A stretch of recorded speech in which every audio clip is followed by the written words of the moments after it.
L'Espagne se développait au rythme le plus rapide depuis la fin de 2007 au cours des 3 derniers mois. Ralph Solwin de Commerzbank vient de me rejoindre par téléphone. Ralph, peut-on dire que l'Espagne soit en avance sur l'Allemagne et d'autres pays de la zone euro ?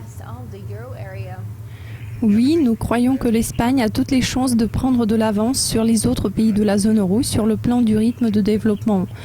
On avait mis en œuvre plusieurs réformes qui ont amélioré les conditions structurelles du pays. En outre, on constate une amélioration significative de la concurrence en termes des prix. Par conséquent, nous sommes menés à croire que le taux de croissance espagnol va dépasser la moyenne sur l'ensemble de l'Europe, y compris l'Allemagne. Je pense que nous verrons une reprise rapide dont le rythme de croissance sera comparable à celui de l'Allemagne. La déflation représente toujours une grande menace. Vous préoccupe-t-elle, Ralph ? Que pensez-vous à propos des commentaires de Draghi à propos de l'inflation lors de la dernière réunion de la BCE ? Tout d'abord, nous croyons que Draghi a fait allusion au fait que le taux d'inflation était très faible en juillet. Le taux d'inflation sur les prix constituait 0,34%, mais ce n'est pas du tout la raison de la déflation dans la zone euro. Nous croyons que le taux d'inflation restera assez faible dans la zone euro pendant quelques temps. Pour le moment, la menace majeure, c'est le risque d'inflation et pas le risque de déflation. Si vous parlez d'un risque de déflation, je voudrais préciser ce que vous sous-entendez par la déflation.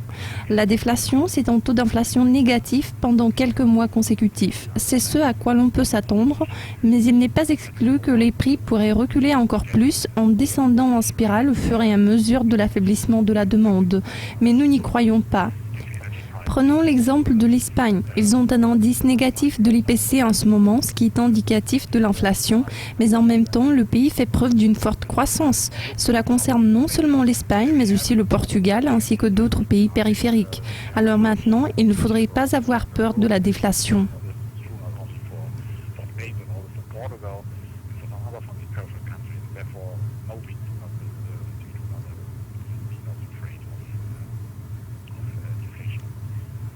L'Espagne a souffert du chômage accru. Cependant, dans le deuxième trimestre, il est apparu une lueur d'espoir car le chômage a chuté en atteignant son plus bas sur 2 ans.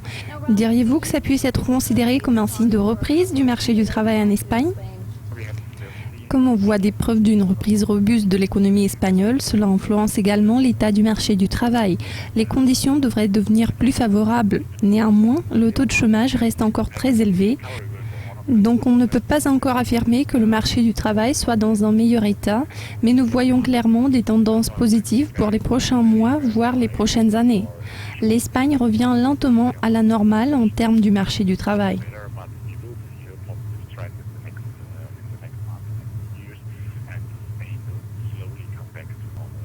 Ralph, merci beaucoup pour vos commentaires. C'était un plaisir de discuter avec vous. Chers spectateurs, restez avec nous car d'autres interviews exclusives vous attendent sur notre site. Je vous dis à très bientôt.